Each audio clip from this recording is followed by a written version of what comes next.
In Algebra 1, Section 10.4, we're dealing with quadratic equations in factored form. So now what we're going to be doing is we've been simplifying, now we're going to actually solve. So the rule is if two polynomials multiplied by each other equals 0, so if I have this times this equals 0, then at least one equals 0.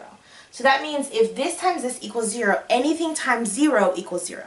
So if I put a negative 2 in here, this whole thing becomes 0. And since this whole thing is being multiplied by this, then I have 0 here. But I can also put a negative 3 in here, making this one 0, so then being multiplied and having this 0. So as long as I can make each individual one equal 0, then when I multiply it together, it'll equal 0, so there's multiple answers. This can have two answers, or this will have two answers. But the key is it has to equal 0. Now if this equals something else, the rule doesn't apply.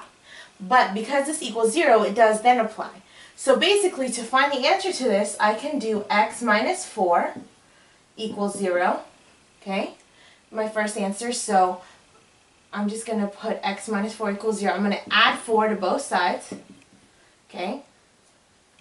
So then I have x equals 4. What this means is, if I put 4 in to this equation, let's say I put 4 for x. Right? 4 minus 4, and then 4 plus 1 equals 0. Well, 4 minus 4 is 0, but this is not 0. But it's 4 plus 1, which is 5.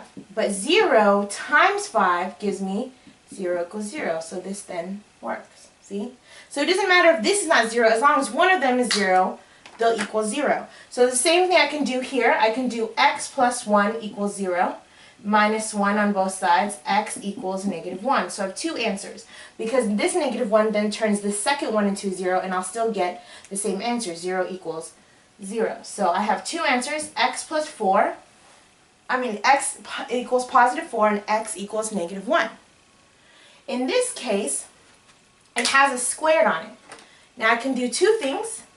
I can square root it on both sides and then solve, or I can also see it like x plus 8 and x times x plus 8, because it's 2, right? That squared means it's multiplied by itself twice. Okay? So that means I can have x plus 8 equals 0. Now I only have to do it once. There's only one answer because it's the same answer for both. This answer, negative 8 on both sides, x equals negative 8, will make both of them 0. So I only need to do it once. And here's my answer, x equals negative 8. So, go ahead and write that down. Try page 591, number 10, 591, number 10, and I will see you in class.